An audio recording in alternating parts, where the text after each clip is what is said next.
against traditional blue-white builds, you cannot go down the Pack Rat road because of Detention Sphere. Against a deck like Reid, where he has the deckless, Pack Rat becomes an extremely powerful card. It basically commands a sweeper on its own out of Reid's deck, and you see it doing some pretty serious work right now. Yeah, right now Jared's swinging, and this is a bait of Azorius Charm. He's going to try to block Mutavault on Pack Rat. He was trying to bait Jared into discarding a card to the Pack Rat.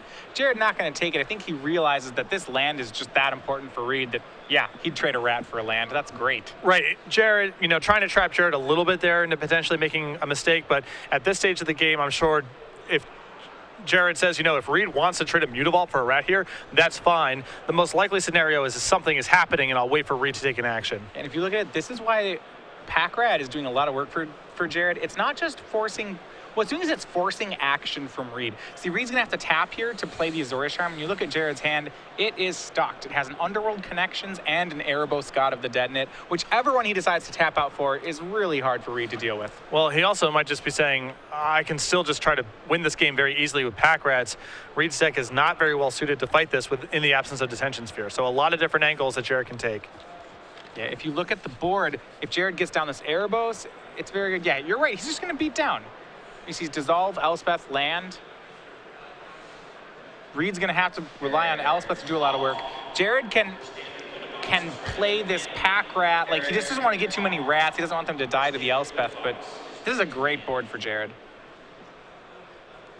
And a hand very well suited to beat both Dissolve and Elspeth. The Pack Rat means he never has to play into the Dissolve, and he has an evasion creature even if Elspeth gets online. All right, and once again, we see, updates from around the bracket. Chi Hoi Yim now losing game 3. He is down 2-1 to Alex Bertoncini. The winner of that will be going on to play Tom Ross in the semis. Now, Alex's list much better suited to fight against Tom's than we saw from Brad. A full play set of Corsair Crewfix, 3 Golgari Charms in the sideboard. All right, and in the other semifinal, Ben Friedman takes game 3. He's now up 2-1 over Logan Mize. Remember, the winner of that will play the winner of this match. It's looking like it may be Jared Boettcher. He's going to have to close out the game, though. He has a pretty straightforward line here where he can attack with his creatures, make a rat, assume that Reid is going to play Elspeth, still get through with his Lifebane Zombie, and set up a Grey Merchant as well. Swings with both creatures. See whether or not Reid can't trade the Mutavault. That's the thing. He has to get to Elspeth before anything else can happen. So I think he's just got to let this come through. Jared is putting himself at risk a little bit of a top deck Supreme Verdict, but even if that happens, he can recover with this Erebos and Underworld Connections. Jared putting him in a pretty tight squeeze. Yeah. He has backup plans in case something goes wrong here. And we'll see activation of Pack Rat by Jared. And what a commitment to, he's going to discard Erebos. I think, it's one of those things where, Reid here with the potential of a top deck Supreme Verdict here off this Quicken. It's one of those things where if he gets hit with a sweeper, he wants the Underworld Connections because it's a little bit faster and provides an extra bit of devotion for the Grey Merchant in his hand. Yeah, Reid, that is a Quicken, which certainly I think would have Jared concerned. But no, it did not have the Supreme Verdict. Reid's down to 12. And yep, forced into tapping out for this Elspeth. It's going to plus. But as you said, Lifebane Zombie can hit the Elspeth. The tokens are going to be chump blocking a bit here. And Jared still does have an Underworld Connections that he could use. Well, Jared also might just say, I'm ignoring your Elspeth and going at your life total, especially with Grey Merchant in hand. Yeah, Temple of Malice, the draw for Jared. And you think we're going to see the connections first here so that the Grey Merchant is bigger? Or does he just need to get that Grey Merchant down? Remember, there's a dissolve once Reid untaps. Yeah, I think the first order of business here is just going to be setting in an attack and seeing how Reid responds. Yeah, I suppose there's a chance these cards are actually just more Pack Rats. Yeah. Like I said, if the rats get to 4, Elspeth could, in theory, kill them. The Lifebane Zombie is going to do a pretty good job of keeping that Elspeth low on loyalty. The other side of this is that Jared's under no immediate threat of dying himself. So what he can do is attack. Reid makes some blocks, tries to protect his life total. He can land the Underworld Connections, assuming that with the time that he has and the connections, he can eventually find a Thoughtseize or a Duress, take the counter out of Reid's hand, and then win on the spot with the Grey Merchant. Yeah, there's a little bit of pressure that Reid has. And that's the fact that he has 3 planar cleansings in the deck. Jared is racing the top decked planar cleansing right now. Because he got rid of the Erebos and his only other card draw is Underworld Connections, planar cleansing just solves everything for Reid. Yeah. So he can take a while. I don't think he can take forever. Reid just going to try to preserve. He's going to chump both the pack rats.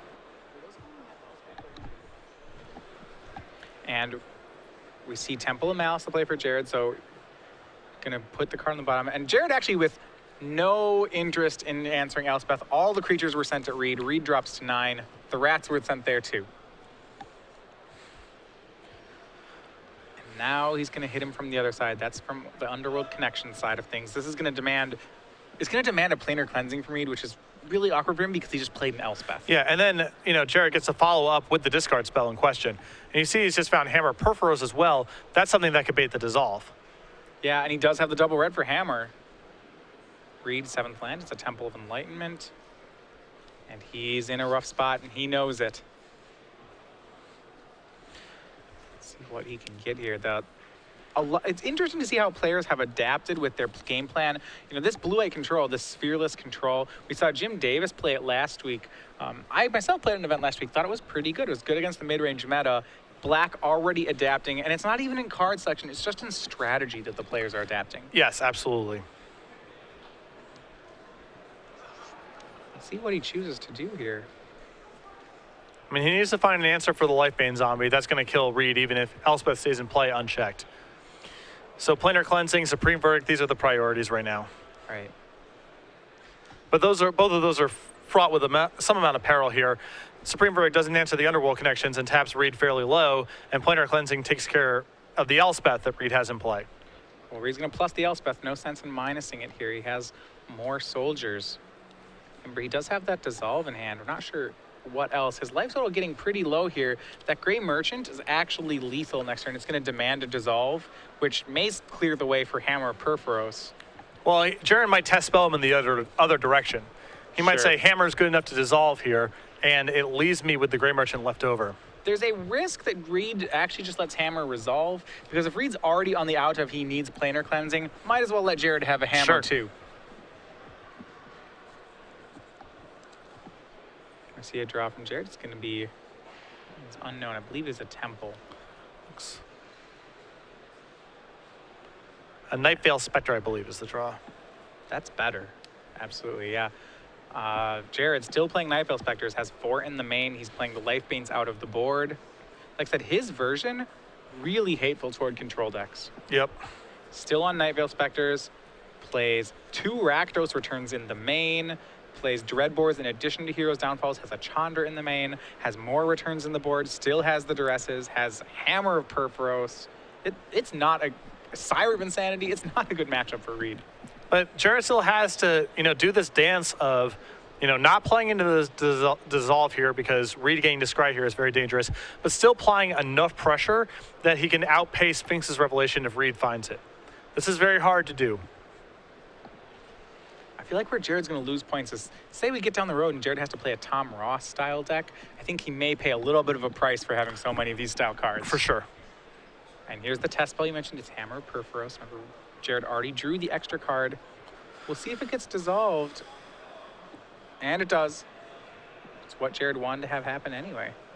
And I think it's not necessarily that Reid... So Reid had an option here, right? He can either let it resolve and try to top deck the planar cleansing, or he can dissolve it, mainly for the purpose of scrying one. Yeah, I think that's the tiebreaker with all of these. Jared's switching gears. This time Lifebane Zombie goes at Elspeth. He's going to leave the pack rats back. And it is possible we have seen a gear switch here. Yeah.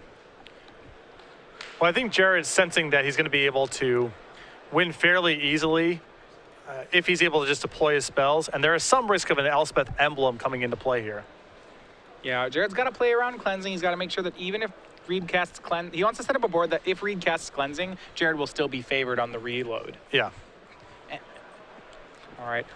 Further updates on our bracket. 1v8 matchup going to the full 5 games. Chiho Yim ties it up against Alex Bertoncini.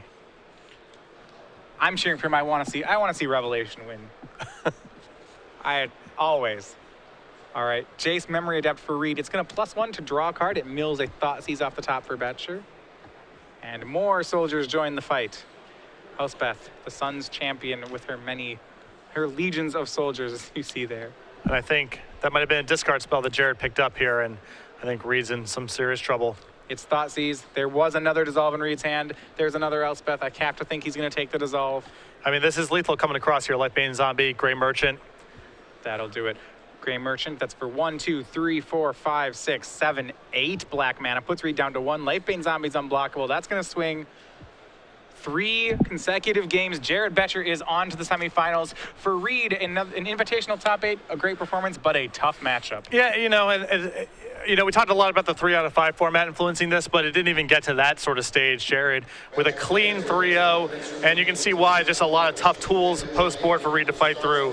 And Reid was even able to deploy multiple Planeswalkers, which you think would help him against Mono Black. But I think Jared correctly identified that Pack Rat being a safe and powerful card in the matchup really switches the way the matchup played out. So congratulations to Jared and to Reid as well on a great weekend. All right.